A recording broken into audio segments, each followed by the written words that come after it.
אם אשכחך ירושלים, תשכח ימיני. תדבק לשוני לחיקי, אם לא אזכרכי.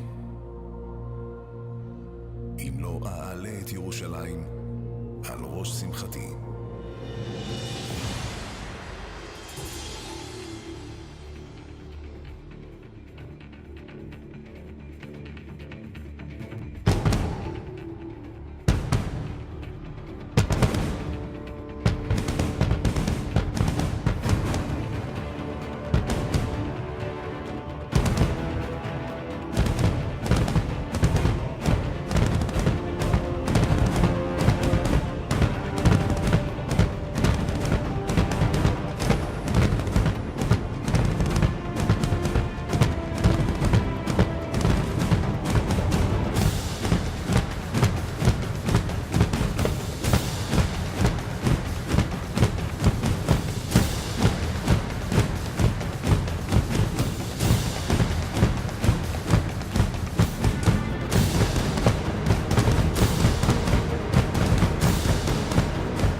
Celebrating a reunited Jerusalem.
חובק את העולם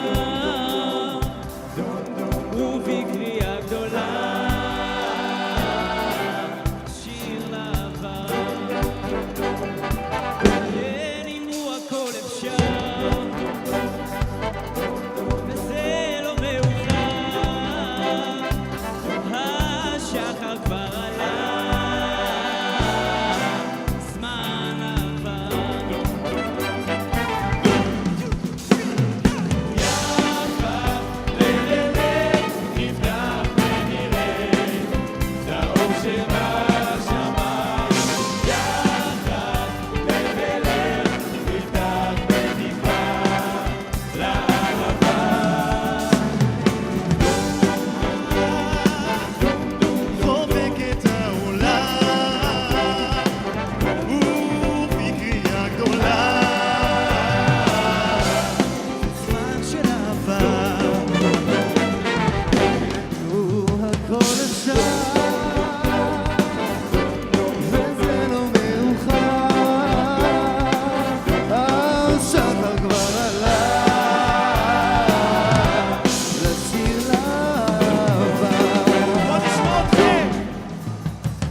ורק אם נאמין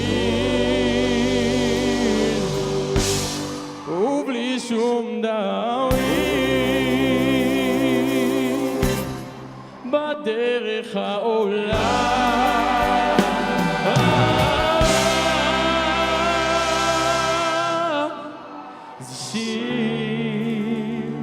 זה שיר של אהבה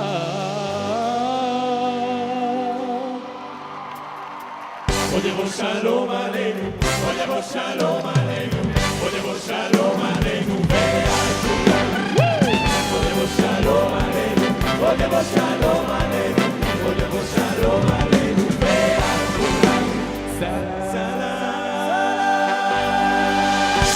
סלאם עלינו ועל כל העולם.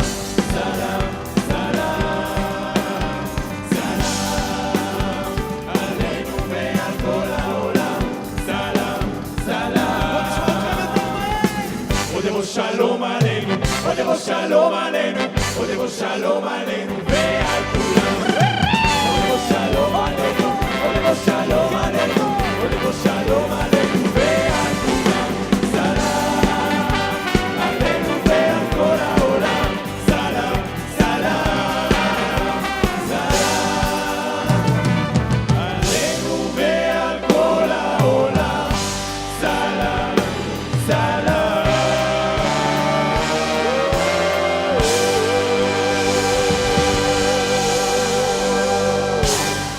תודה רבה.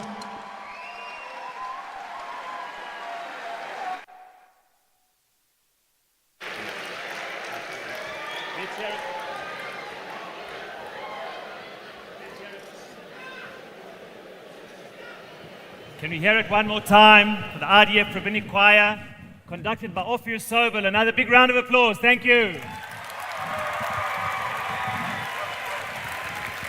Ladies and gentlemen, my name is Doron Perez, Rabbi Perez, and I have the distinct privilege of serving as the executive head of the Mizrachi movement worldwide and to serve as your master of ceremonies here this evening. This indeed, as we all know, is a historic occasion of epic proportions in three ways: time, place, and person. The time, we all know, celebrating to the moment 50 years since those remarkable miracles that some would say are not only as great that we haven't seen for 2,300 years since Chanukah, but arguably perhaps since the time of Yetziat Mitzrayim itself. We've heard of the 100 Years' War, the 80 Years' War, and the 30 Years' War. Who has ever in the annals of human history heard of a war measured in days, beginning on a Monday morning and ending by Havdalah 6 days later? We are here to appreciate the momentousness of this occasion, but also place.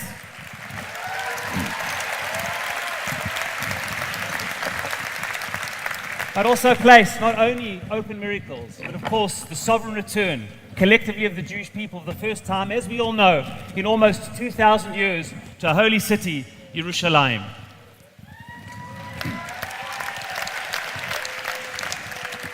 But the most important thing I want to say today is what is unique about this gathering. Not only time, not only place, but the person, the people. And the verse which comes to mind is the verse of Isaiah, Yeshayahu, speaking to Yerushalayim, and he says, Se'i saviv einayich, Jerusalem, says the Metzudat David, Jerusalem, lift up your eyes, Ure'i, and see, Kulam nikbetzu ba'olach, all of the people coming to you, merachok. That verse has been fulfilled today. People have come literally from all the corners of the globe. 3,000 people here this evening, over 1,200 who have come specifically for this occasion to celebrate together here in Israel and Yerushalayim. Give yourselves a big round of applause.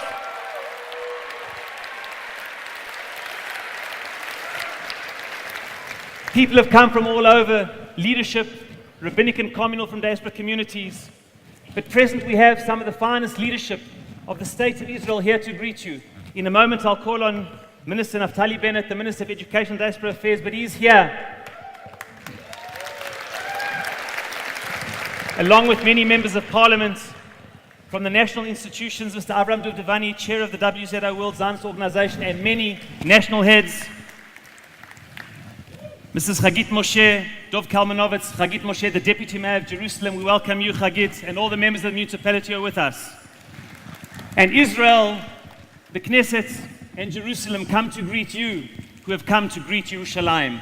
And before I call on Minister Bennett, I want you to greet him, please. Next to every one of your chairs, there's a flag. Can you hold on to this flag, please? A simple yet profound gesture, the flag of Israel. Please hold on to this flag.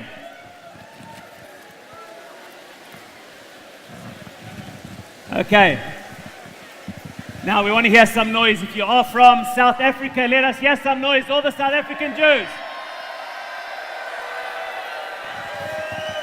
you're here from down under Australia, let's hear some noise, Australians. If you're here from England, let's hear some noise, all the English.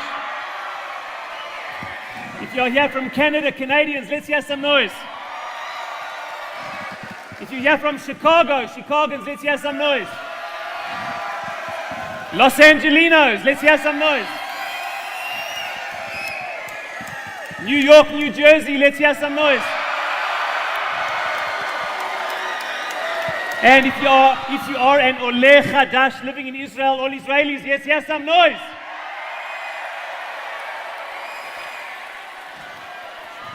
And not only all of you, thousands who have come, but amongst you, some of the finest leaders of the Jewish people, Rabbi Lord Jonathan Sacks and Lady Sacks, Chief Rabbi Fraim Mervis, joining us late this evening, Chief Rabbi of British Commonwealth, Chief Rabbi Warren Goldstein of South Africa, Rosh Yeshiva Rabbi Herschel Schechter from Yeshiva University, Rabbi Abraham and Mrs. Tanzer from South Africa, Rosh Yeshiva, rabbinic heads, community leaders from all of our Mizrachi branches and affiliates.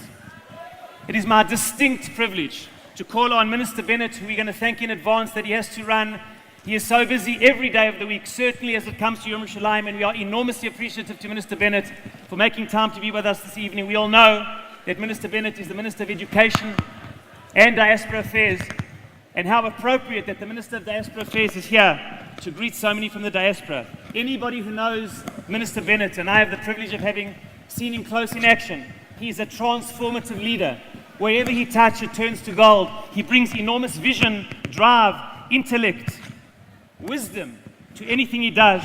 And more than anything I've seen in Minister Bennett, a deep and genuine concern for the welfare of diaspora Jewry. And there is nobody better on behalf of our government as the Minister of Education and Diaspora Affairs to welcome you to Jerusalem, Minister Naftali Bennett.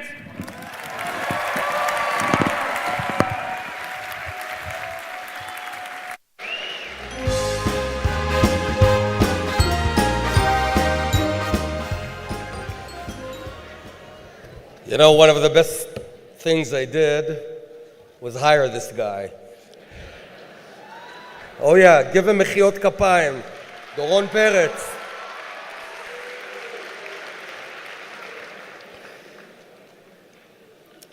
Mechubadai kulam, all the very prominent honorees here. Shalom, bruchim abayim leYerushalayim.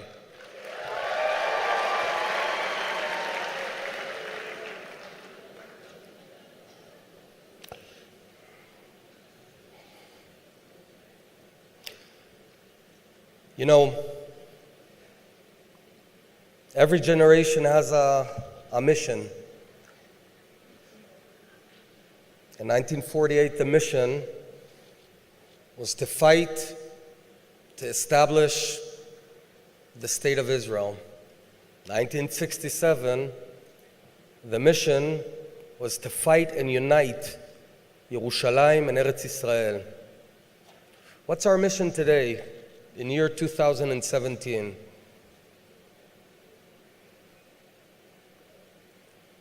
our mission is to save the Jews.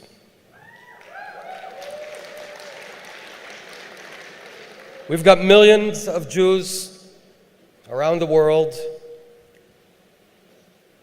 and we're losing them to intermarriage, itbolelut. Few times in the history of the Jewish people have we had such a scope of loss. When we lost the 10 tribes, when we lost the Second Temple, and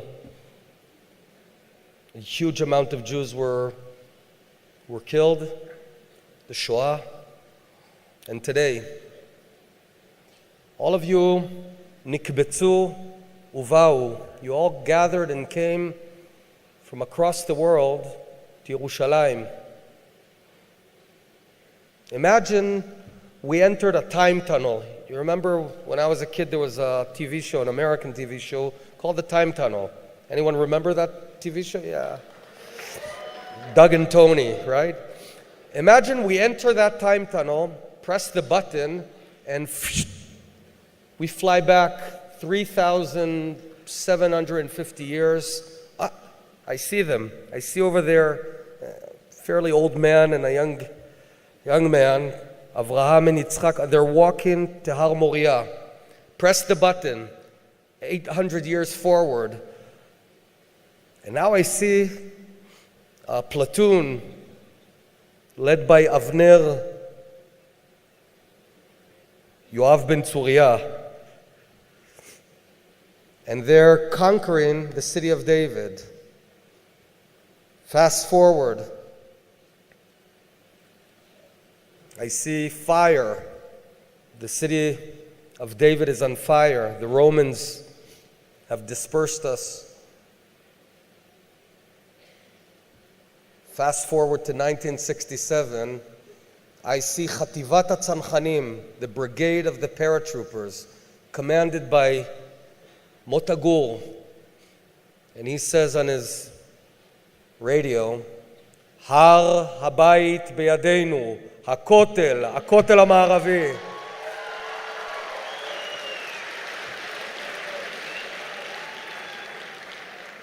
So we have a mission. And the mission connects Eretz Yisrael, Torat Israel, and Am Yisrael together. All of you that came from across the world, you're going back home. But you're going back home stronger, so each of you will project on your communities and do everything you can to keep Jews connected. That's the mission.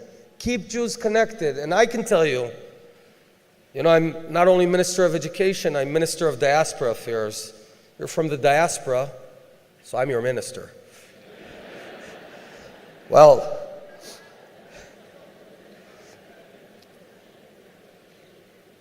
I'm not worried about Iran. I am a bit. We know how to defend ourselves. Israel can't defend itself.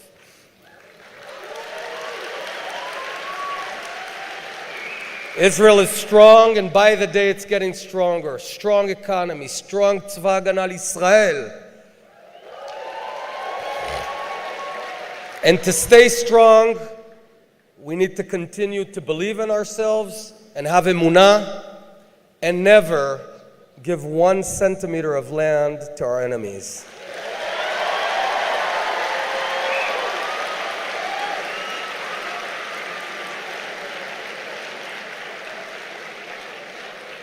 We're here. You know what our job is? We're the backbone made of steel of Memshelet Israel to make sure that everyone keeps strong, because we are strong. But that's not what I'm worried about. I am worried about the future of the Jewish people. So when you go back, each of you has a mission, because we're going to be asked 100 years from now. You knew that we're losing Jews. You knew it. What did you do to keep Jews Jewish, to keep Jews connected? So from here, I'll just finish with one small story. 50 years to this date, a young man and woman, the man's name was James, the woman Myrna. They just got married, James and Myrna Bennett. San Francisco, totally what's called today unaffiliated, unconnected, nothing. And like many here, they were glued to the radio because they were suddenly connected to this remote state they'd never been at, with camels and oranges. And suddenly all these Arab states are about to annihilate it. And suddenly they were glued to the radio. And then they heard that Jerusalem has been united. And they came to Israel. That same message is the message we need to send back to all of Am Yisrael in the Tfutzot. Am Yisrael Chai. I just want to say to Minister Bennett, we so appreciate his time, and we're giving a book specially commissioned, as we know, for Yom Yerushalayim by the Mizrachi World Movement and the famous photographer Sharon Gabay, pictures of Jerusalem then and today, to celebrate the enormity of the city. We thank you so much, Minister Bennett. I told you he's a good hire.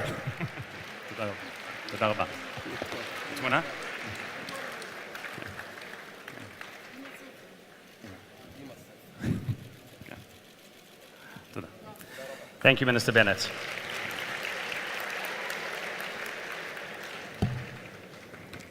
I'd like to acknowledge just for a few moments the so many contingents which have joined us here today.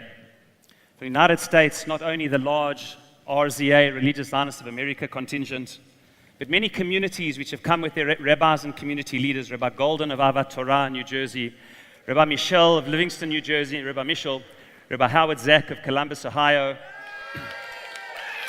Rabbi Matenkian, Rabbi Eisenberg from the contingent of Mizrachi, Chicago, RZLA, Dr. Ernie Agustin and Dr. Jake Agustin from Yavne, along with Rabbi Muskin from Yik and Rabbi Top from Beth Jacob, and Mrs. Nyman's group from the Valley. Welcome the ladies from the Valley. And of course, a very large contingent from Amit, USA. Welcome, Amit, USA. And so many more from Canada, the large Mizrachi mission led by Rabbi Grauer and Rabbi Meza, along with Rabbi Daniel Koropkin and the Bait together. From Australia, Rabbi Danny Mervis, Mizrachi Australia.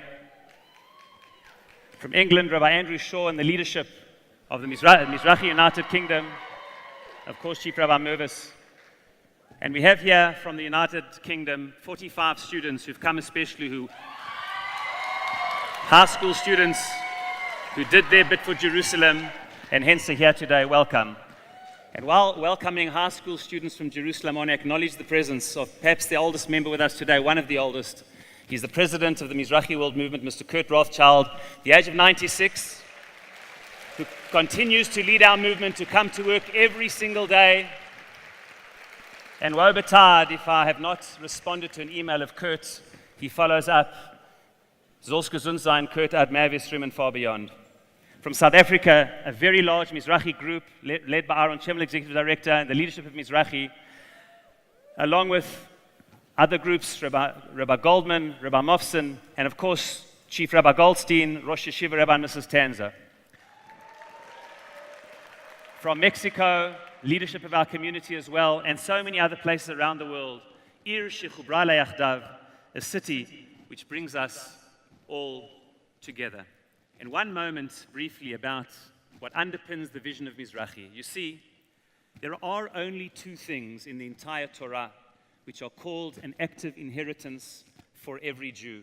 Only two values are called a morasha, an active inheritance. Torah tzivalanu Moshe morasha kilat Yaakov, we're all familiar. But also in Va'era, the land of Israel, asher nasati yadi latet ota la'Avraham, Yitzchak v'Yaakov. The land God says that I promised to give to Abraham, Yitzchak v'Yaakov. Natati lachem morashani Hashem. I've given it to you as a morasha. Every Jew and Jewess really spiritually owns only two things: a chelek, a part of Torah, and a part of Eretz Yisrael. And it is that connection and that integration which many around the world attempt to sever. And in this challenge is its very solution: to build an integral connection between Jewish identity and Zionist identity. The two morashot, Israel and Torah, which are joined as one. The mission of the Mizrachi World Movement. For a few moments, please see on the screens behind me.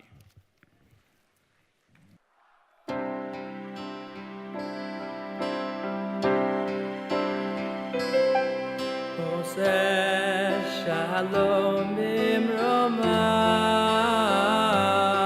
hu yaseh shalom, shalom aleinu, ועל כל ישראל, ועל כל ישראל, ויאמרו, ויאמרו אמן.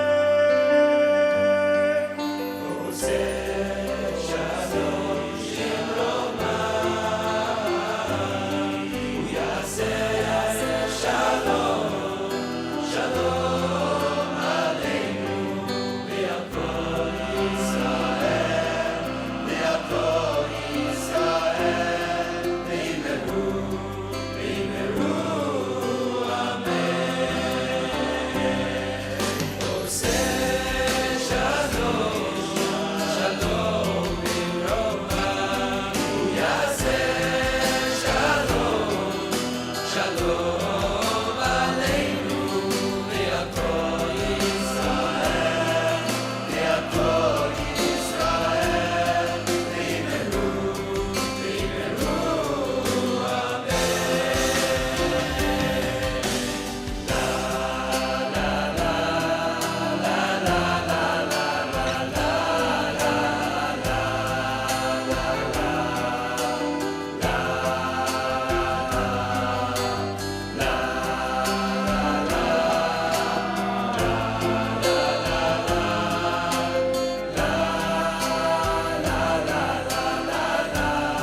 Give it up, please, for Meir Gabai and the Mizrachi-Hesder Choir Boys Choir. Give them another big round of applause.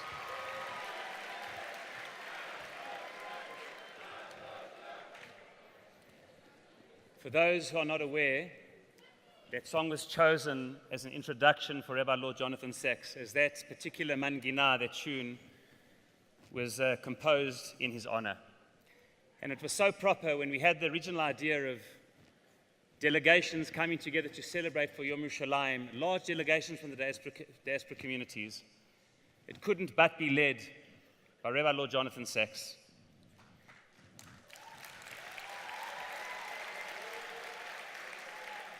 And how appropriate Oseh Shalom Bimromav, because of course Shalom is not only peace, it is completion.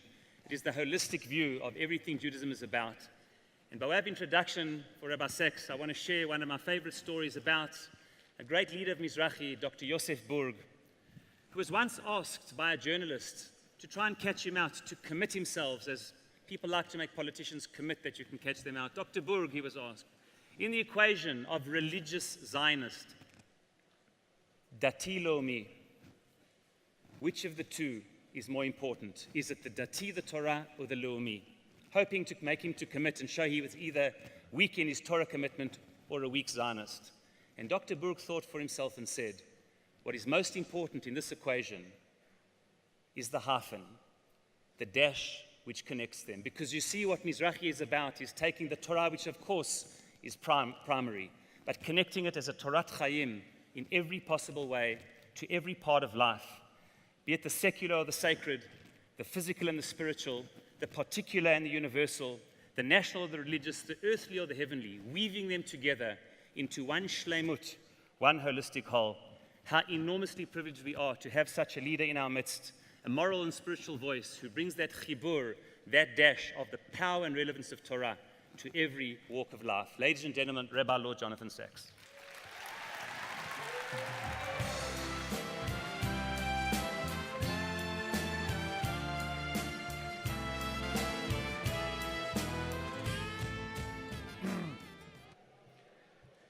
Kvod Harav, beloved friends, what a totally amazing gathering this is. And what a great, unbelievable organization Mizrachi is. May Hashem bless you all. Friends, one of my favorite stories I heard from the late Eli Wiesel, Zichro Livracha. He said, did you know that there was a time when Theodor Herzl and Sigmund Freud lived together in the same street in Vienna? He said, luckily, they never met. He said, can you imagine what would have happened had they met? Theodor Herzl would have said, I have this dream of a Jewish state. Sigmund Freud would have said, tell me, Herr Herzl, how long have you been having this dream? Lie down on my couch and I will psychoanalyze you.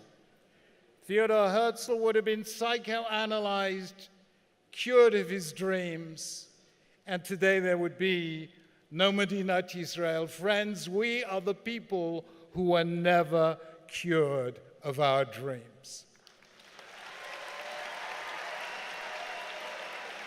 And we had three great dreams. Dream one, Tikabu Shofar Gadol Cherusenu V'San Neis L'Kabetz Galuyotenu, the dream of Kibbutz Galuyot. That dream began with the first Aliyah in 1882, and that dream came true. The second dream, Hashiva Shovtenu Kvarishona Ribono Shel Olam. Let us rule ourselves and not be ruled by others. And that dream came true on the 5th of Iyar, 5708 on Yom Ha'atzmaut, but there always was a third dream. Yerushalayim irecha, barachamim tashuv. And that prayer, uttered by almost 100 generations of our ancestors, came true 50 years ago today, and that we have seen the fulfillment of the greatest dream of them all. Friends, no other people in all of history has had a relationship with a city to compare with ours with Yerushalayim Ira Kodesh. There were other great cities. There was Babylon, there was Athens, there was Rome. But did anyone ever say of Babylon or Athens or Rome what our ancestors said about Yerushalayim? Imeshkechech Yerushalayim tishkach yamini. Or in the words of that supreme poet, the rap singer Matisyahu, Jerusalem, if I forget you, let my right hand forget what it's supposed to do. No people in all of history loved a city in the way that Jews loved and longed for Yerushalayim. It is said that in the early 1800s, Napoleon was passing a shul on Tisha B'Av, and he heard crying and tears and wailing and lamentation, and he asked one of his officials, "What are the Jews crying about?" His official said to him, "They're crying because they've lost Jerusalem." Napoleon said, "When did they lose Jerusalem?" The official replied, 1,700 years ago. Napoleon replied, "A people who can mourn Jerusalem for so long will one day have it restored to them," and so it was.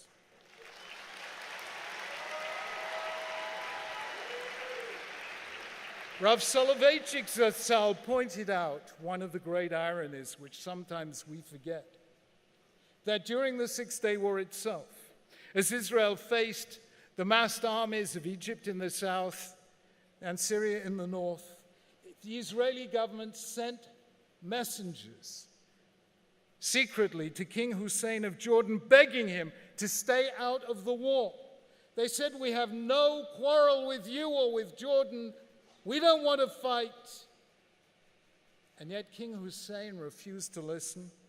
He launched an attack, and only because of that was Israel forced to fight, and in one of the toughest battles of the war, in which Israel and Tzahal lost so many, many, many young and heroic lives. Because of that came the words that moved and lifted every Jewish heart in the entire world. Har Habayit biyadenu. And the city came back to the people who never forgot it and never gave up hope for it. And we have lived to see Jerusalem reunited and rebuilt. And one of the great wounds of Jewish history has been healed. And we say humbly and with gratitude, Me'et Hashem hayta zot hi niflat be'einenu.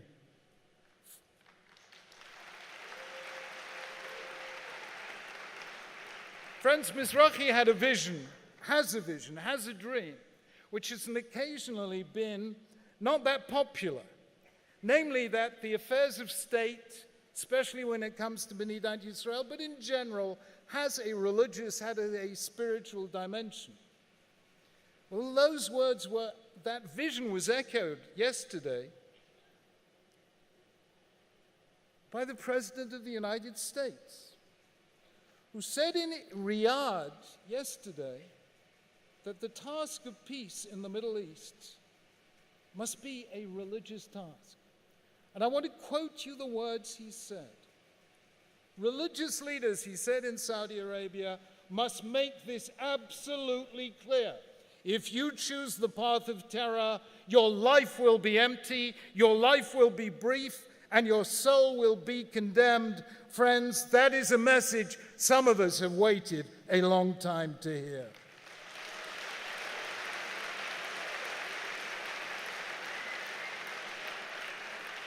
Does anyone who dares to criticize Israel remember this? Remember this one salient fact, that since 1967, there's been full freedom of worship throughout Yerushalayim Ira Kodesh. for Muslims in the Al-Aqsa Mosque and the Dome of the Rock, for Christians in their churches and their holy places, and finally, at last, at the Kotel and elsewhere, for Am Yisrael. Compare that religious freedom that has existed under Israel for the last 50 years with the tears that we still recall for Jerusalem for 19 years under Jordanian rule between 1948 and 1967, when all but one of the 35 shuls in the old city were desecrated and turned into stables and hen houses and retreats, and all the Sifrei Torah in the old city were desecrated and destroyed, including the Sefer Torah brought to Yerushalayim Ir HaKodesh by my great-great-grandfather 150 years ago in 1867. Who cares for religious freedom in Yerushalayim? Israel cares.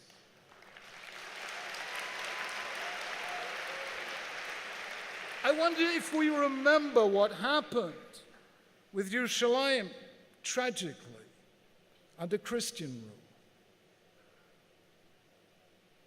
In the First Crusade in 1099, when the emissaries of the God of Love murdered, killed by the sword 10,000 Muslims who were taking refuge in the Al-Aqsa Mosque and the Dome of the Rock, and every single Jew in the old city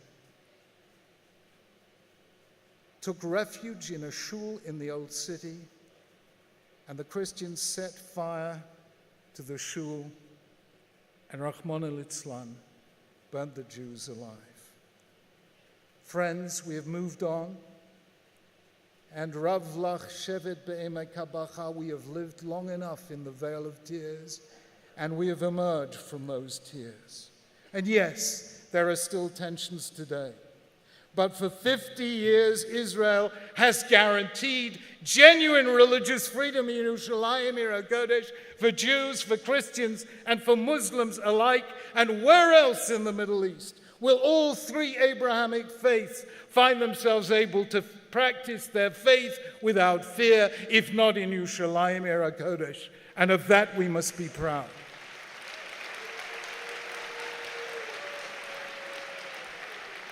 We are the people who were never cured of our dreams, and Mizrachi is the guardian of those dreams. And the greatest dreamer of those dreams of all was Yeshayahu HaNavi in his vision, in his Chazan of Yerushalayim of the future. And what the greatest of the prophets, Yeshayahu HaNavi, could only see in a vision, we have lived to see with our own eyes today. First of all, he had three visions, three dreams. Number one, Valchu amim rabim v'amru l'chu v'na'aleh el har Hashem. Many peoples will say, come, let us go up to the mountain of the Lord. And knowing it was Mizrachi, and knowing it was the 50th anniversary of Yerushalayim, today we had the President of the United States also saying, come, let us go up to the mountain of the Lord. The first time an active president of the United Synagogue has done, of the United Halavai. I think he'll leave that to his daughter and his son-in-law, but in the case of the United States. So we have seen a president of the United States go up to the mountain of the Lord.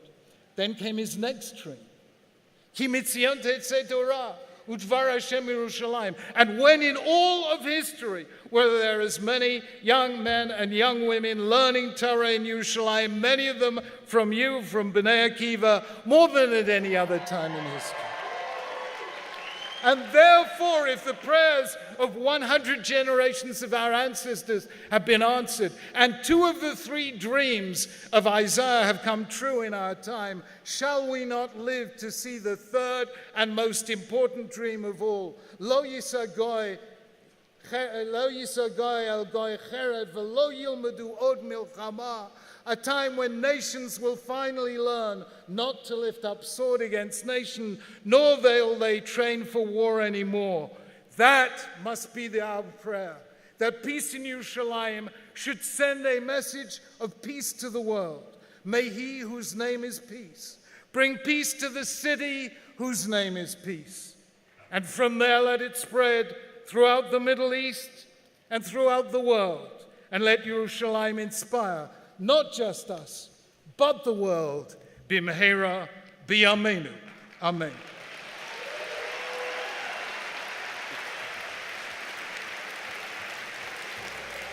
We thank Rabbi Sacks for being with us in those stirring words. We also present him with a book signed by the author of this limited edition and a note personally on behalf of all of us, thanking Rabbi Sacks for being with us. Thank you very much.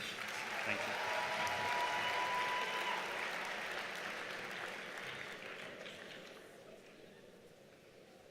There is also a humorous side to being Jewish and to living in Jerusalem. Gadi Weisbart, Noam Jacobson, two well-known Israeli comedians. Jerusalem from a different perspective. Hi, everybody. It's amazing to see all of you people coming from all over the world. Welcome to Jerusalem. Yeah. Yes. You know, Jerusalem is the greatest city in the world, right? Yes? It's the only place, of course, it's the only place in the world where you can see a Greek monk buying Turkish coffee from an Arab vendor in the Jewish quarter. True. It's an ancient city. Everything in it is old. Every street is 1,000 years old. Every building 100 years old. Every bagel 10 days old. And it's beautiful. The stones are beautiful. The trees are beautiful. The girls are beautiful. Yeah. Or as I tell my wife, yeah, she's okay. And in the middle of the city, the Western Wall, the holiest place for the Jewish people, where people from all over the world come to pray, to weep, and to write notes with wishes to put between the stones of the Kotel. And sometimes there are so many notes there that you have no choice but to take out some of the other notes and throw them because your wish is more important, right? And they say that every wish comes true, except for those of doctors. Even God can't understand their handwriting. No way. But it's good that you came here, because you can't get a place until you've visited it, until you've experienced it. Right. I mean, you can't get New York City until you've walked the Fifth Avenue. True. Right? Yeah. You can't get London until I know that one, Gadi. I know. You can't get London until you're stuck like half a day in the pouring rain just to see the changing of the guards. Good example. Right? Yeah. Good example. Yeah. There's some London people here. Yes, yeah. yes. You can't get Rome until I know that one. You can't get Rome until you paid 50 euros to a 40-year-old guy wearing a short skirt outside the Colosseum, right? Just to take a selfie with him, right? Okay. That's what you were saying. Not where I was going, but okay. fine. Okay. You can't get Paris until you... I know that one. You can't get Paris until you're stuck in their subway, right? The metro there, right? And you look at the map and you look at the station. What station? That's Soti. You can't find Soti on the map. Next station, Soti. You can't find Soti on the map. Next station is still Soti. You can't find Soti on the map. 10 stations later, you understand that Soti is exit. And you get off the train, you ask someone, excuse me, how do I get back to my hotel? But nobody speaks English. What's wrong with you people? What? In everywhere in the world, people speak English. But in Paris, people... That's not what the show's about. No. And you can't get Israel until someone blames you for surviving. Because in this crazy neighborhood called the Middle East, we're doing our best to just live a normal life. Or in other words, we're a nation which provocatively insists on staying alive. In 1948, thank you. In 1948, after the terrible Holocaust, we founded a state. And immediately, all the Arab countries around us, 7 armies, attacked us. But we decided that we are not giving up, that we are... staying alive. 1967, they tried again with all their might. But in 6 days, we won the war. We are...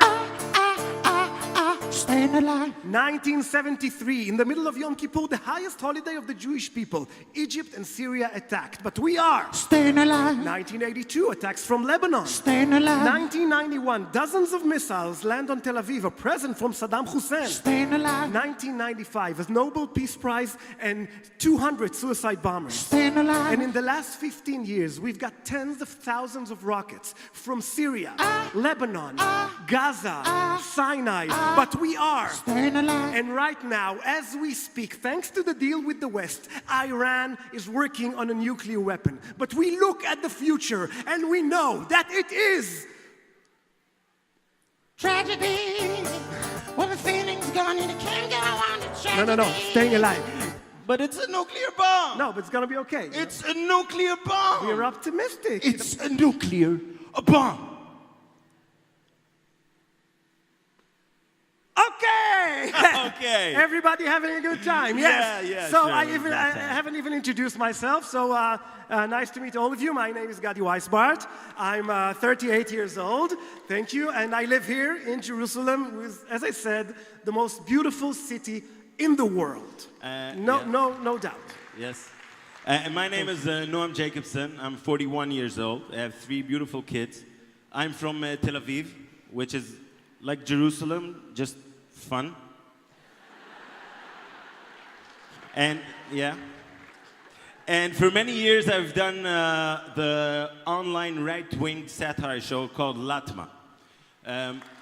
Oh, you have some fans here. Yes, some people saw it. Yes, great. So yes, as I said, I'm a right-wing comedian, which is for some people like saying vegetarian shawarma. You know it exists, but when you run into it, it's weird. You don't know how to approach, and I get that. I can relate to that. The problem is that people think that because I am right-wing, I am an extremist. That's because you are an extremist. Excuse me. Hey, Gadi, I'm not an extremist, okay? I just happen to believe that my way is the right way. Yeah, for whom? Okay, as you may have understood, my friend here is from the other side of the political map. The right side. The left side. Which is the right side. Okay. No, really. What's so right? You are positive the minute you'll give them a Palestinian state, all your problems will disappear. Most of them, yes. Man, you're so naive. I'm naive. Come on, do you have any plan? Okay, when you look at the future, do you know what you want Israel to be? I have a plan. I can see a brighter future lays ahead when we settle every mountain, hill and valley. Then we will unite together the promised land, one state from Jordan to the sea. Yeah. Okay. All right. Don't indulge him. I've heard you. What about the 3 million Palestinians living there? What? No, just ignore it. What do you mean ignore it? What about the world's opinion? They'll never go for it. Gadi, just ignore it. What do you mean ignore it? Ignore it. Like other things in life, just ignore it. Ignore it. Like other things in life, just ignore it. Like warnings on a cigarette pack, like calories on the back of a snack, like Viagra ads on your mail. The extinction of the big blue whale, okay? Just ignore it. Come on, Noam. You can't just ignore these things. I just did. Why? What's the problem? You have a better solution. Well, as a matter of fact, I do. Oh, really? I can see a brighter future, a time of peace. State by state will coexist together. Come on. And everyone will say, I'm sorry, bless you, thanks, and please. Jews and Arabs, best friends forever. What about all the missiles you're getting from Gaza? What? Oh, ignore it. What do you mean ignore? They don't even recognize the state of Israel. Ignore it. How can you ignore these things? Ignore it. What? Like other things in life, just ignore it. How can you Ignore it, ignore it. Like other things in life, just ignore it. Like a friend request from a woman in Nigeria, like human rights on the streets of Syria, like a Russian athlete ignores a drug test, a sharp pain in your chest.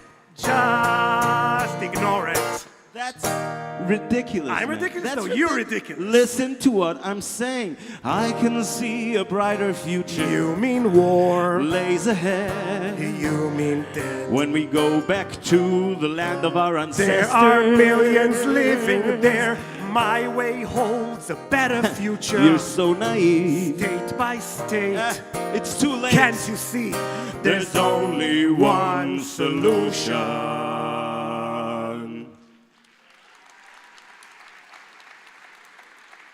Ignore it, ignore it. Like other things in life, just ignore it. Ignore it, ignore it. Like other things in life, just ignore it. Like a homeless guy sleeping on the floor. Like your kid that looks just like the neighbor next door. Like a version update popping on your screen. Like the weird lump I have under my chin. What? Where? Oh my God, that's huge. Yeah, no, just Ignore it, ignore it. Like other things in life, just ignore it. Ignore it, ignore it. Like other things in life, just ignore it. You know, like birthday dates, anniversary dates, expiration dates, mortgage rates, people doing polls, telemarket calls, speed limitation, overpopulation, African starvation. Just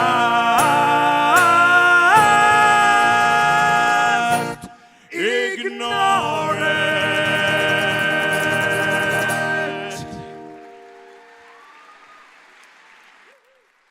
Up for Gadi and Noam's creative solution to the problems of the Middle East. Thank you very much.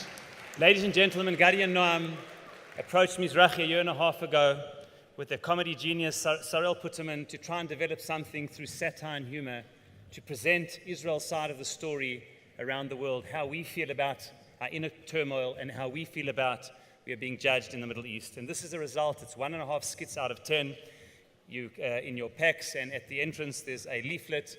If you'd like to bring Gadi and Noam to your communities, to schools, to campuses, that people should see through the powerful Jewish vehicle of satire and humor the other side of the story. Let's give it up once again for Gadi and Noam, Stayin Alive.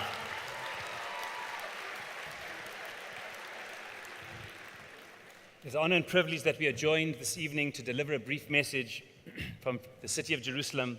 Deputy Mayor of Jerusalem, Mrs. Chagit Moshe, part of our movement, a real friend. אני רוצה להודות לחגית על השותפות, על ההשקעה בנו מקרב לב. We thank you for your tremendous partnership in supporting our many activities. We thank you for being here. Mayor Barkat will join us tomorrow morning, Bezrat Hashem. And as Mrs. Chagit comes forward, Chagit Moshe, I'd like to thank also Mr. Tzvi Zwiebel from Mifalot HaTzionut HaDatit for all of your support, all of your friendship, and your partnership with Chagit and Mizrachi.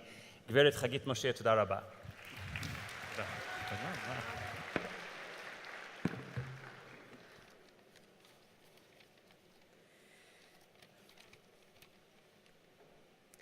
כבוד הרב הלורד יונתן זקס, שר החינוך שעזב לאירועים אחרים, נפתלי בנט, הרב דורון פרץ, רבני קהילות, אורחים יקרים, מכובדיי כולם. בהתרגשות גדולה פתחנו אמש את חגיגות היובל לשחרורה של העיר ירושלים. הדבר לא מובן מאליו. דורות על גבי דורות, יהודים חלמו על הרגע שבו הם ישובו לעיר ירושלים.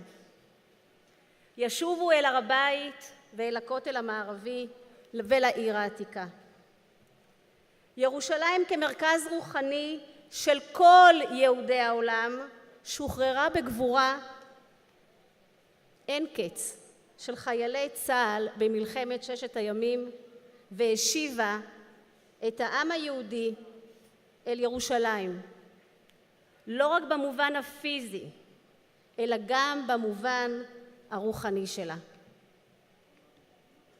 עולם התורה, קיבוץ הגלויות, חיבור מחדש לארץ ישראל, כל אלו לא יכלו להתקיים לולא שחרורה של ירושלים. לולא השיבה הרוחנית והפיזית למרכזו של העם היהודי. היום, ברוך השם, 50 שנה לאחר פריצת שער האריות על ידי כוחות הצנחנים, אנחנו בירושלים עושים הכל כדי לקרב אותנו, את כולנו, עוד קצת, עוד טיפ-טיפה לירושלים הבנויה. אנו פועלים על מנת לבנות אותה בכל תחומי החיים, בחינוך, בתעשייה, בהשכלה גבוהה, בתשתיות, תרבות ותיירות. זכינו, ברוך השם, לבנות עוד אבן בבניינה של ירושלים, בהובלתו של ראש העיר מר ניר ברקת וחבריי חברי הנהלת העיר. בפתחה של ירושלים ניצבים עוד אתגרים רבים שיעצבו את עתידה ואת צביונה החברתי והלאומי. זוהי זכות גדולה לפעול למען בירתנו ולקדם בה את שגשוגה ופיתוחה האסטרטגי לשנים הבאות. בעזרת השם ניפגש כאן כולנו בחגיגות 100 שנים לאיחוד העיר ירושלים, לאחר שבנינו אותה עוד ועוד.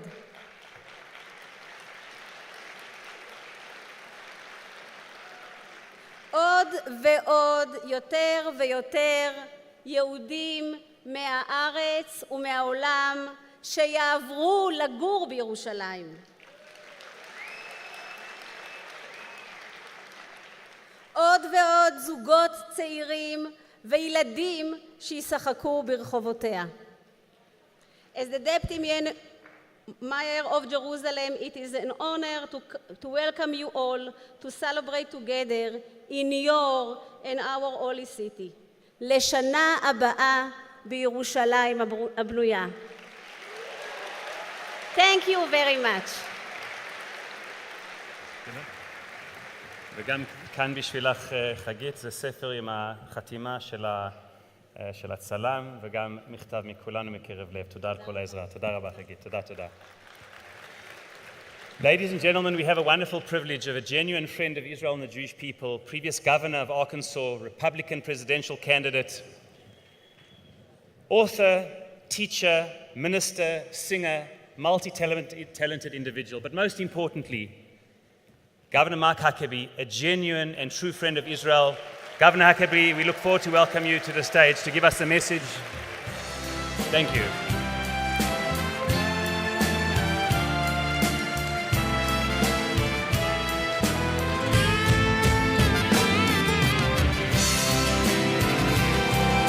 Thank you, Dr. Fraenkel, for making Mike Huckabee available.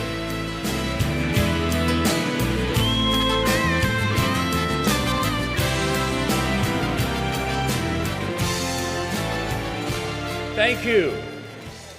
Well, thank you very much. If I'd have gotten that kind of reception in the U.S., I would have been here as president this week.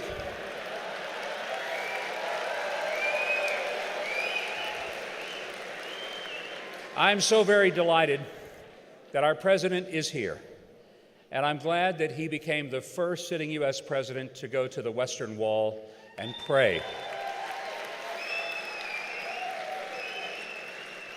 Now, to be fair, Donald Trump was not my first choice for president.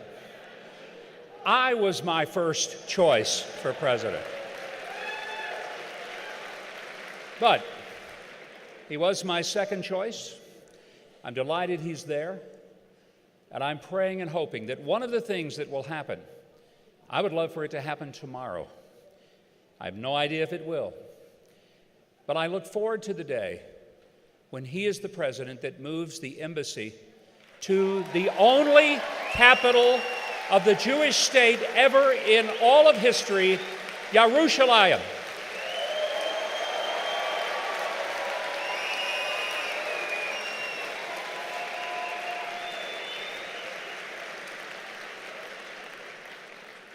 we all honor the incredible miracle that happened here in this city 50 years ago. And there is no explanation for the state of Israel, and certainly no explanation for the reunification of Yerushalayim other than a miracle from God Himself. It is God speaking to the world.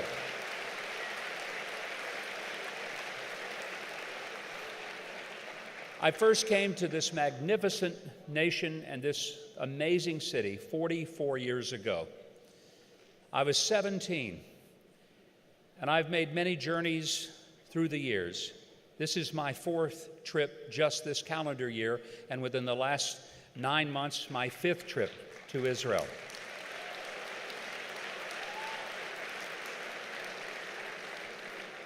I'm getting a little worried. The Prime Minister told me that if I come back 2 more times, he's going to make me pay taxes in Israel.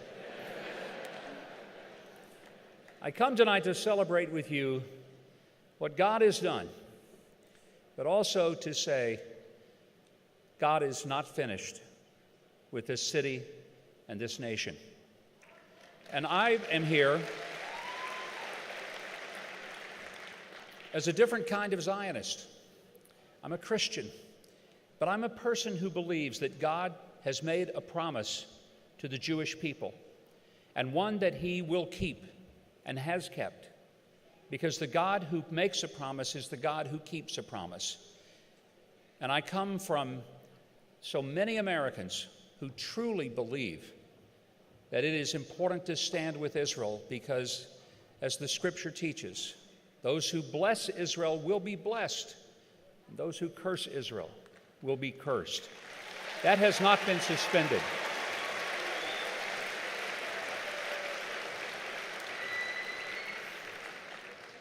My friend in the U.S., Marty Olner, wanted to be here.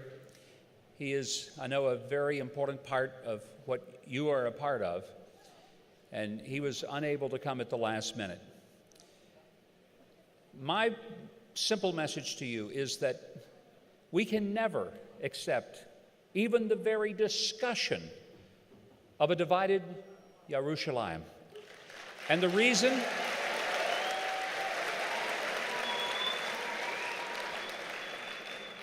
is that it represents the same kind of dilemma that was put before King Solomon when 2 mothers brought a baby and said, "You decide whose baby." One of the mothers said, "Here's a sword, cut the baby in half." And we know that that was not the mother who truly loved the baby. My friend, we can no more split Jerusalem in 2 parts any more than the baby can be divided in 2.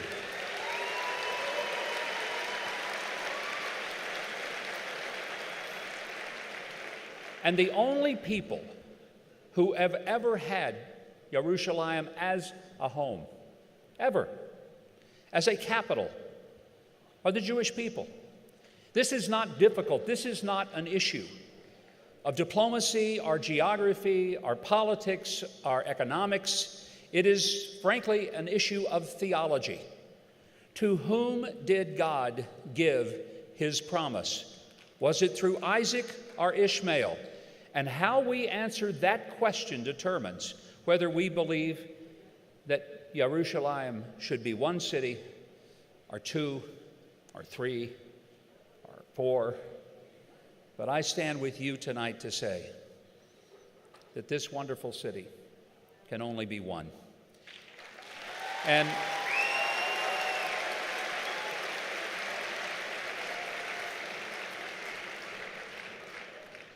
let me conclude by saying to you that last night I was given a very vivid reason for why Yerushalayim must remain in the hands of the state of Israel, uniquely and completely. Last night I had the extraordinary privilege, and it was just that, a privilege, to go to Shechem in the dead of night, but to go to Shechem and to put my hands on the tomb of Joseph and to pray. But the fact is it was awkward that we had to go in the dead of night, surrounded by IDF military escort, and drive in armored vehicles. And why was that? Because those sites are not easily available, open, and hospitable to the very people for whom this is a most holy site. And yet, in Yerushalayim, the state of Israel protects not only the sites that are holy to the Jewish people, but also to the sites that are holy to Christians and the sites that are holy to Muslims. Jerusalem is a city that has protected all of the faiths and had respect. And if for no other reason, I think there were many others, mainly the biblical one, but from a pragmatic standpoint, we must insist that there never be a discussion, ever, of a divided Jerusalem, because this city must stay in the hands of those who are good stewards of this extraordinary place, which is the eternal, ancestral, and indigenous capital of the Jewish people. And I say thank you, congratulations for 50 years, and may many more millenniums come with peace in Yerushalayim. Thank you very much, and God bless.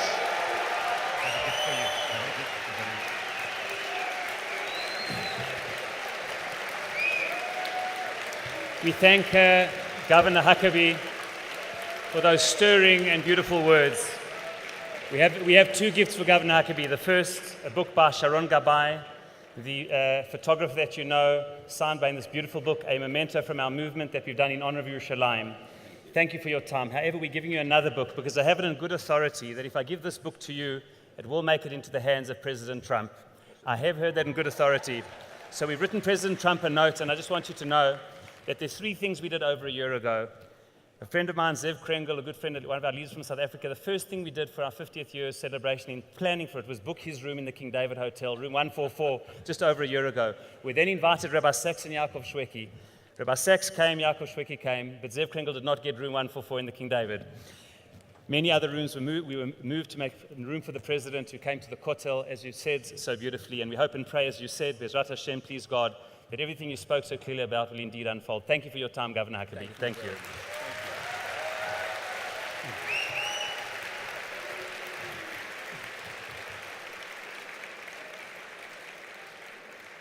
Ladies and gentlemen, it's my pleasure to welcome to the podium Mr. Harvey Blitz, the chairman of the World Mizrachi Movement and Board, to say a few words.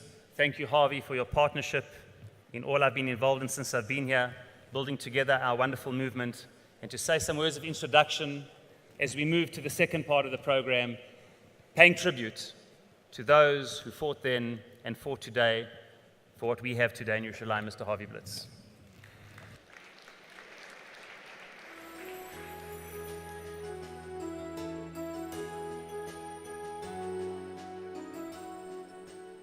"50 years ago, I was a law student at the University of Chicago, and permanently imprinted in my memory are the events of that late spring.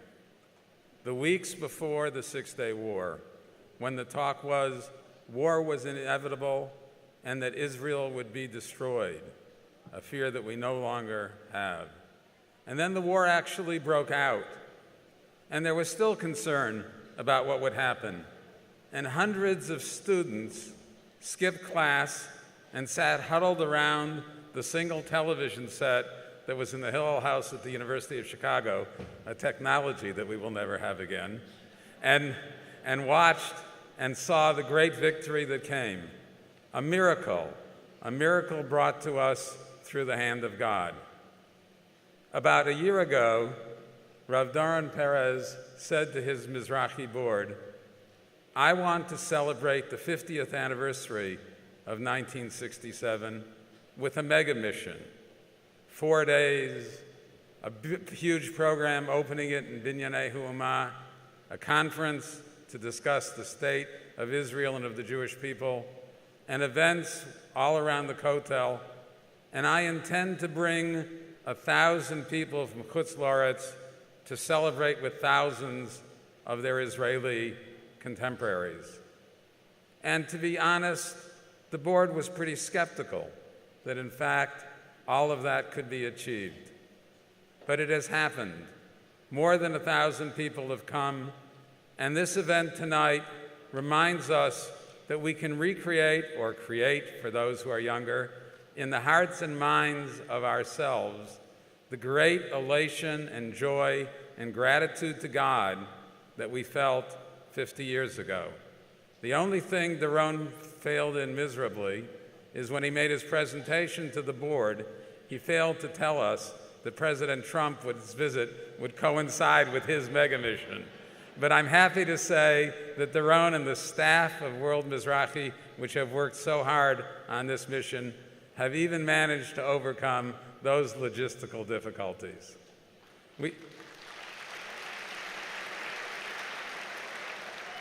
We saw a beautiful video a few minutes ago about all the activities that World Mizrachi is doing today.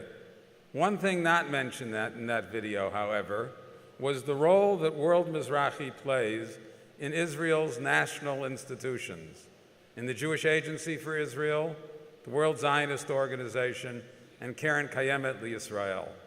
For decades, Mizrachi has provided both management and lay leadership to these organizations. And today, we have 3 people in very senior positions in the World Zionist Organization. One, Rabbi Yechiel Wasserman, is the head of the Center for Religious Affairs in the Diaspora and brings religious Mizrachi-type programs all over the world, and every year runs a beautiful annual conference that brings Rabbanim from all over the world here to Israel. Gael Greenwald is the head of the Hityashvut, the settlement division of the World Zionist Organization. Previously, he served as Maskal of Bnei Akiva.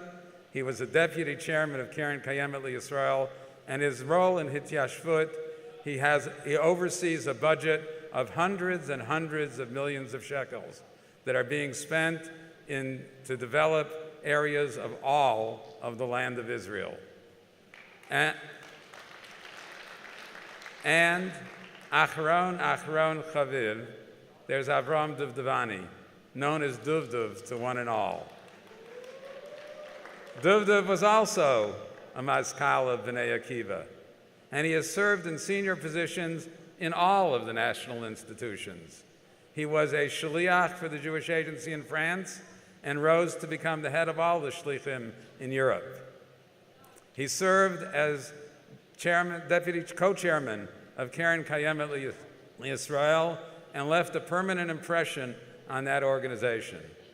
And today, Duvdev serves as the chairman of the executive of the World Zionist Organization, the single most senior position in that organization. And he has been bringing all kinds of programs to spread Zionism, to encourage Aliyah, and to reinforce Jewish identity all over the globe. But our focus on Duvdev tonight is not on the Duvdev of today. Our focus is on the Duvdev of 50 years ago, when he was at Sanchan and fought in the battle for Yerushalayim. He will now share with us, by video, his recollections and reflections on that battle.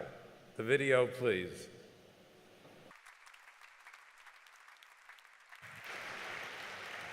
Along with Duvdev and the heroic paratroopers were the 3 iconic paratroopers who the lens of David Rubinjo, of course, passed away a number of months ago. We had actually booked to be part of this conference, but Hashem runs the world.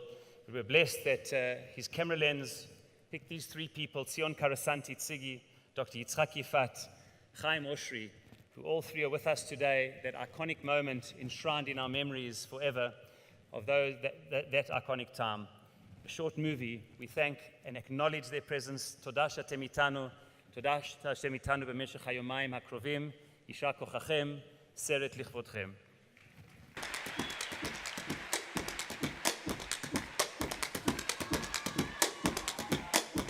Stayin ושלושים נכנסנו דרך הטרשים בשדה האש והמוקשים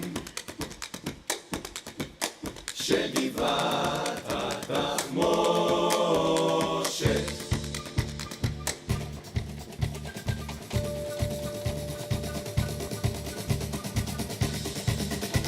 מול בונקרים מבוצרים ומרגמות 120 101 בחורים על גבעת התחמושת. It was the second morning of the Battle of Jerusalem. The horizon paled in the east. We were in the heat of the Battle of Ammunition Hill. It was a well-fortified target. The Jordanians fought stubbornly. At some stage of the fighting, there were only 4 soldiers left next to me. We had gone up there with a force of 2 brigades, but I didn't know where the others were because we had lost contact with Dudik, the commander, at the beginning of the battle. At that moment, I thought they had all been killed.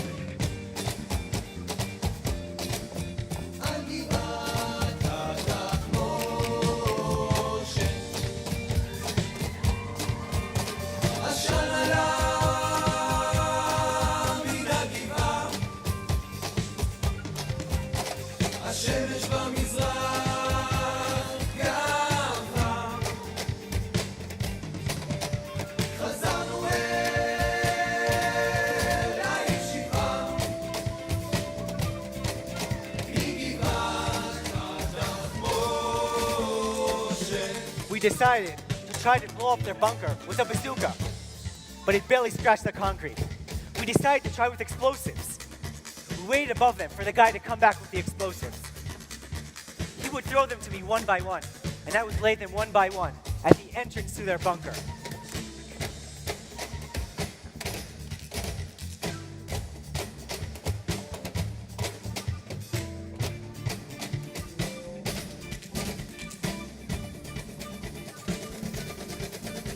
They had a strategy. First, they would throw a grenade, then a burst of gunfire, then they stopped. So between the grenade and the gunfire, I crawled to the entrance of their bunker and laid the explosives.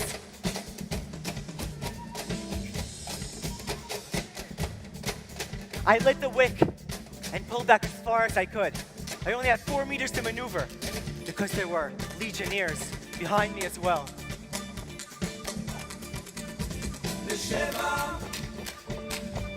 7:20 אל בית הספר לשוטרים אספו את כל הנשארים מגבעת התחמושת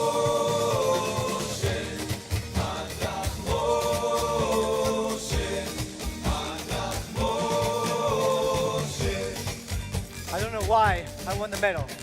I just wanted to get home back safely.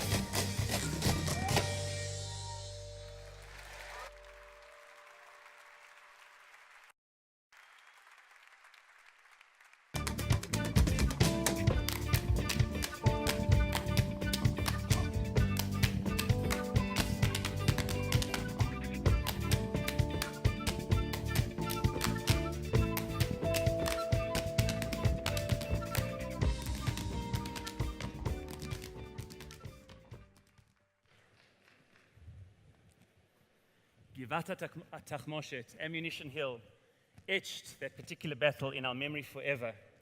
The pain and the exhilaration. But just like then, that people prepared to put their life on the line, so too today, Chayalim Bodedim, boys who leave their family of the comforts of many communities around the world and come to volunteer to serve in the Israeli army, a tribute to 3 of the boys singing in our choir, Chayalim Bodedim. Please, your eyes to the screen. Those wonderful Chayalim Bodedim are also Naim Zmirot Yisrael, wonderful singers from Mizrachi-Yeshivot Hesder.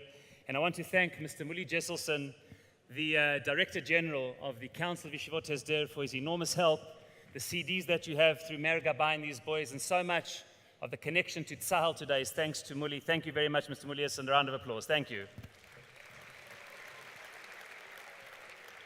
We acknowledge a number of people who are with us today who came as volunteers, of the many hundreds, if not thousands, who came in 1967 from around the world to Mitnadev, to volunteer. Our own Director General before me for so many years, and a dear friend, Solly Sacks, was one of those volunteers. And along with Solly in the crowd is Tzvi Allen Fishman, Ronnie Kaplan, Leon Julian Jackson, Danny Rabinovitz, Marcia Perloth. If we can have a Magal Sagura camera, and I'm going to call on Avram Duvdevani, Duvdev, please, to come forward in the audience and present them with the gift on behalf of all of us, a token of our appreciation that you are here 50 years later, celebrating together with Yerushalayim. Please give a big round of applause to the volunteers of 1967, 50 years later. Thank you so much for your service.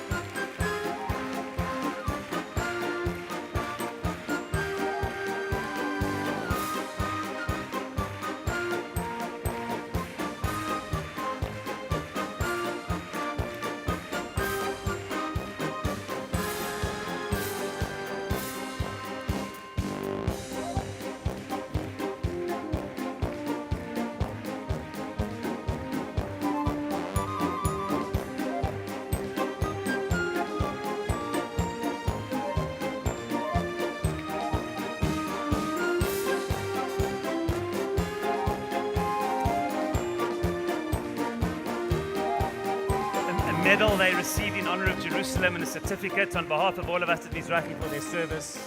Thank you so much.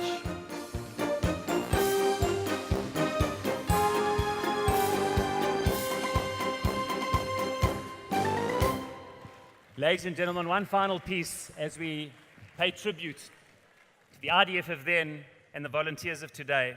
I'd like to call up to the stage as this final gesture 3 young soldiers, Aaron Chazan from South Africa, Akiva Blackman from Sydney, Australia, Gedalia Zemel from New York.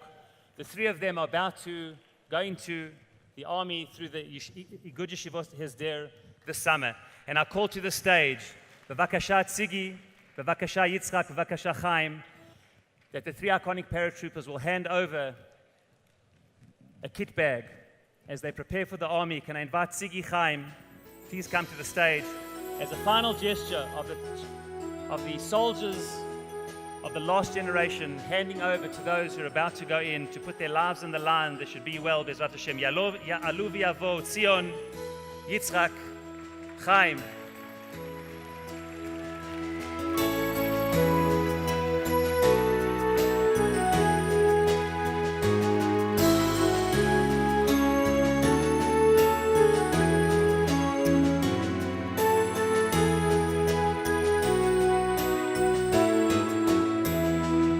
I call to the stage Brigadier General Ari Singer, the head of Reserve Duty Corps.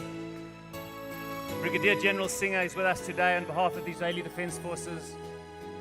A perfect example of our movement, moving to Israel from the United States as a young boy, committing himself to a life of service for decades in the Israeli army, and today just receiving Brigadier General Ari Singer. Please join us with the 3 Chayalim to salute Aaron, Akiva, Gedalia, all from Mizrachi communities around the globe and about to go into the army. Bechavod.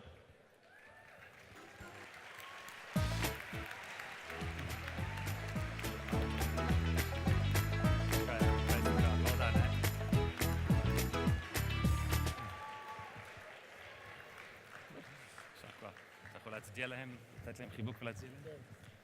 אלה מתחיילים עכשיו, מתגייסים לתת להם חיבוק. יישר כוח חיים. בבקשה. סלוטם? כן.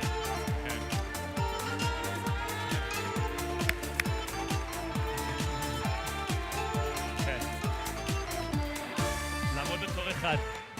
כל אחד ליד השני. והצלחה לחיילים החדשים. תודה רבה. לעמוד ביחד. I'd like to start with Hakarat Tov and thanking the Mizrachi movement for being an essential part of what I am today. Growing up in New York, my Jewish education had an identity influenced by the Mizrachi movement. Mizrachi's proactive approach to Torah Eretz Yisrael, Am Yisrael, combined with Derech Eretz, was a factor that influenced my parents to come in Aliyah.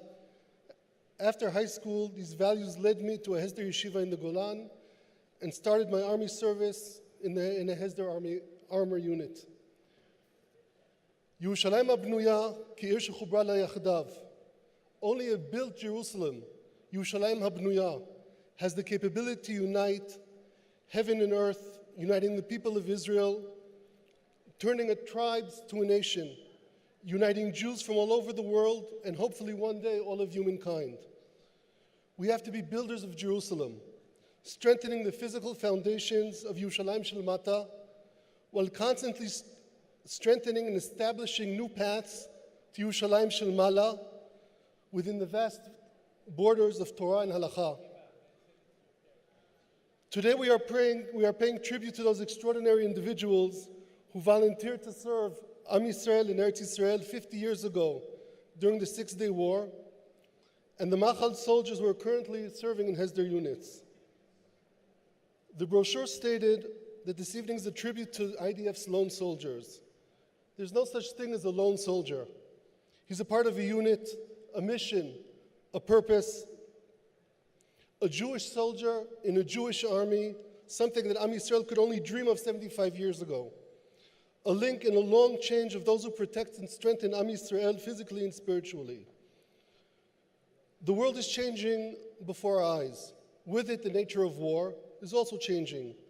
What hasn't changed and what not changed is human spirit. And the importance of human spirit, especially in Tzahal, Hareut, Hadvikut, Hashlichut, especially in battle. A soldier might feel lonely, but he's definitely not alone. As a tribute to your service, we'd like to present you with a small, a Tarmil. I grew up here. I'm already Israeli, so when you give a present, you open up and see what's inside. Inside, you'll find the Tanakh. Orders you get from your commanders. Spirit, purpose, you get from your comrades, from your commanders, and from the Tanakh. And inside the Tanakh, I'd like to finish with 3 psukim from Sefer Yoshua. לא ימוש ספר התורה הזה מפיך, והגית בו יומם ולילה, למען תשמור לעשות ככל הכתוב בו, כי אז תצליח את דרכך ואז תשכיל. הלא ציוויתיך, חזק ואמץ, אל תערוץ ואל תחת, כי עמך אדוני אלוהיך בכל אשר תלך. בהצלחה.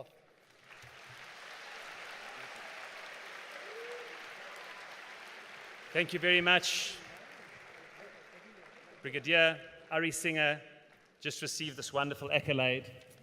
And we go now to a final song to end this part. There's just a song and one final part before our concert. And that is a song, Lishlom Chaylei Tzahal, Chief Cantor of the IDF, Shai Abramson, and the Makalata Rabbanut. Okay.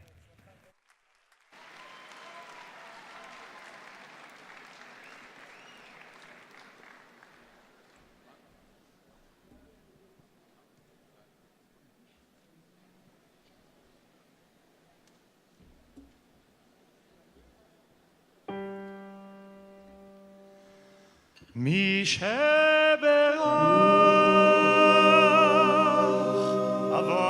אבותינו אברהם יצחק ויעקב הוא יברך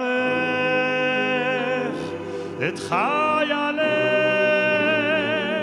צבא הגנה לישראל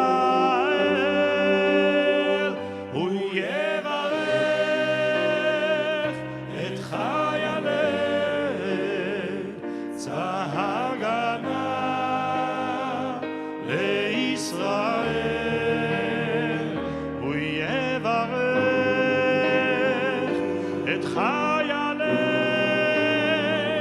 צבא הגנה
הקמים עלינו ניגפים לפניהם.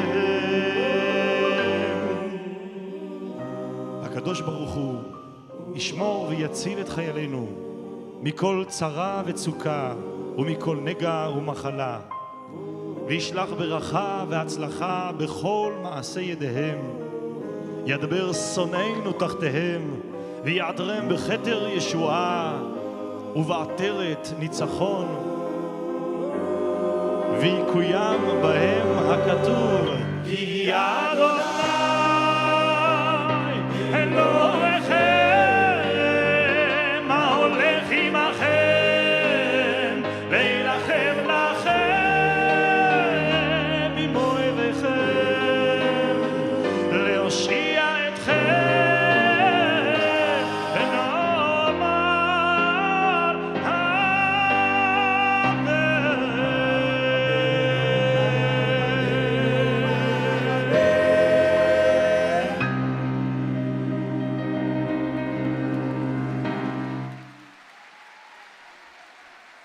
Thank you. Thank you, Shai Abramson and the Megillat Rabbanut Harashit. We move to the final part of this section, which is Achdut. How can one talk about Yerushalayim if not about unity? And what brought unity perhaps 3 years ago through pain? At the events of those 3 boys, those 3 families, those 3 mothers, the Fraenkel family, the Shai and the Yifrach family. We go back for a moment to those 3 years ago, to those 3 wonderful boys and mothers, and straight thereafter, Mrs. Racheli Fraenkel will join us on the stage.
I searched all over Chamisha Chumshei Torah and I didn't find one mention of Yerushalayim. We find Melchizedek speaking about Shalem, the complete, the perfect, no scratch, no imperfection we can connect through. We hear Avraham talking about Ir'eh. That's the search, the constant looking for the right way, for the place Hashem will choose, never quiet, never at peace, a totally different take on this world. And then the Medrash comes and he shows us HaKadosh Baruch Hu sitting and saying, well, how should I call this place? Would it be Ir'eh? Would it be Shalem? And he puts the two together, and there is Yerushalayim. Conflict is in the core of this city, but so is harmony. The poet Yehuda Amichai, a poet of Jerusalem, describes Yerushalayim as an arch held together through the tension of a scream unspoken. He says, if we blur the differences, if we dissolve the tension, the arch will crumble down. If the shout will be screamed, Yerushalayim would explode into the sky. But here it stands, with the tension, with the differences, and we look out and we see the arches and the beauty of Yerushalayim and the buildings of Yerushalayim, and we see Ashkenazi and Sephardi and Russian and Ethiopian. Tomorrow, Iyar is actually the memorial day for 4,500 Ethiopian Jews that died in the deserts of Sudan with the name Jerusalem on their mouth. During those days, we heard people say, you know, a miracle happened to us. For the first time in decades, Reform, conservative, Hasidic, Haredi, secular, so-called non-affiliated Jews were standing together. They were standing together in prayer. They were standing together in a rally. They were standing together in memorials. We asked the elders of the community, many people told us, and nobody remembers anything like this for decades, or if to be accurate, for 5 decades. Because there was that time in the Six-Day War where the whole Jewish world stood together in awe, in the wonder of the miracle. There's something about experiencing a miracle that, you know, it does this terrible thing to you. You lose this wonderful capacity of being cynical. In 67, actually in 1867, Mark Twain described this place as a pauper's village, as a heartbroken, hopeless land. Look through the windows. Can we be cynical? At the funeral of our sons, 100,000 people attended and a few more million hearts. Natan Sharansky was said to say, I felt like in Ma'amad Har Sinai, there were the people that were there and all the rest of the souls of Am Yisrael that were also there. My life experience, the life experience of anybody who felt the real hug the Jewish people is able to give, cannot be cynical, cannot relate to unity as a cliche. In many Unity Day events all over the world, we see people sitting together that didn't even say hello when they meet each other on the street. Reform, conservative, Reconstructionist, Orthodox, deciding to have a Shabbos meal together. Can you imagine a Shabbos meal with a microphone, without a microphone, this hechsher, that hechsher? And they sit together and they say, we can't believe this. The Talmud teaches us that the people that share the pain of the people get to experience the redemption with the people. That the people that laugh and dance and celebrate in a wedding get to build one of the ruins of Jerusalem. Because that's what it's all about. It's a feeling another person's pain and another person's joy. And even if that person dresses all different, even if that person doesn't recognize the miracle of the state of Israel or doesn't recognize the unification of Jerusalem, you don't have to like everybody. You can choose who to like, even in your very own family. But love is a different story. Love is about connection. Love is about commitment. Love is about responsibility. Love is about remembering kidnapped children, remembering soldiers that are still in Gaza. We're still waiting for Hadar and Doron. Remembering our citizens that are not back. And all of you out in the diaspora being here together, celebrating a united Jerusalem and bringing this to our everyday life, the ability to connect. We were told about, you know what? One more thing before I say that. We honored the lone soldiers. There's something called the Israel Trail. And there are families all along the trail that hosts people that are on their hike, all the way from up north to down south. And we're one of these families. They're called Trail Angels. So one day I get a text, can I please come sleep over by you? And I say, sure. And this guy comes over, and he's so tired, and he's walked, maybe 30 kilometers during that day. And he takes a shower, and he rests a little bit, and he comes up to eat with us. And we start talking, and it turns out his name is Jacob. He's a lone soldier from Cleveland. And we start talking, and he has no idea where he got to.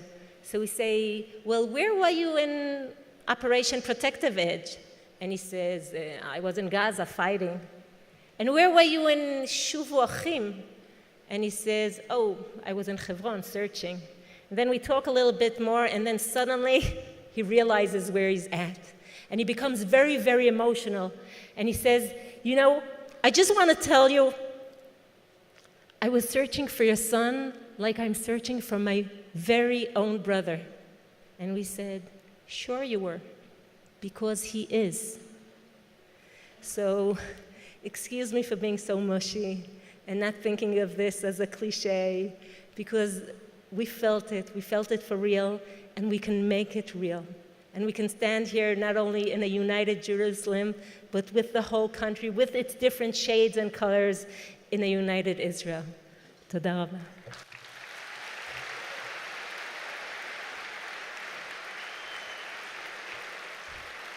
What a profound way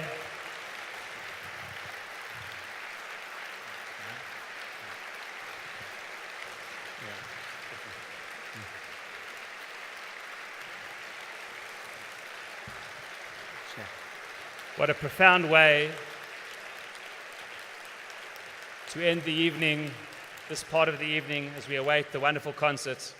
I want to acknowledge not only the Fraenkel family, I want to acknowledge Bat Galim and Ophir Shire, Gilad's parents who are with us as well in the crowd today. And also want to acknowledge the presence of Hadar Goldin's parents, we daven. Also for you, Mishpachat Goldin.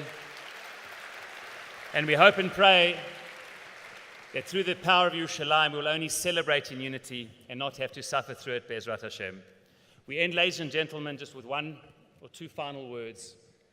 We end and say that there are many publications that Mizrachi produces. We try and get powerful and relevant religious Zionist Torah out, both in Hebrew and in English, and many different publications, which should come up on the screen in a minute. And these, one in particular, the book that we've given out, Jerusalem Then, Now, and Forever, with Sharon Gabay, it's a wonderful photographer of Jerusalem then and Jerusalem now, is a book which is available.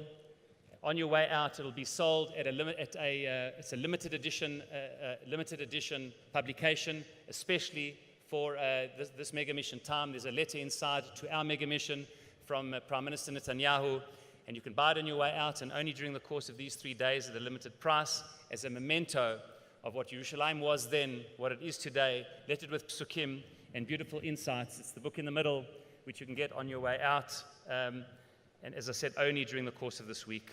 I want to end just with a thank you. There are many thank yous to our corporate sponsors, which we'll make. You've seen their logos, and we'll make during the course of the week. But I do want to thank, big round of applause for our corporate sponsors and all the organizations which partnered with us. Thank you very much. But I do want to thank, in conclusion, a few families. Without their generosity, this wonderful evening and many elements of this multifaceted 4-day mega mission could not have taken place. A huge personal thank you to dear friends, to Sean and Lindy Melnick for your support and in making this evening particularly possible. Thank you, Sean and Lindy. Mr. Rafi and Eliza Lamb, Stephen and Roxy Blumgart, Grant and Debbie Kurland, Nathan Sondra and Rachel Feldman, thank you for your generosity in allowing Yom Yerushalayim 50 to be the success that we hope and pray that it will be.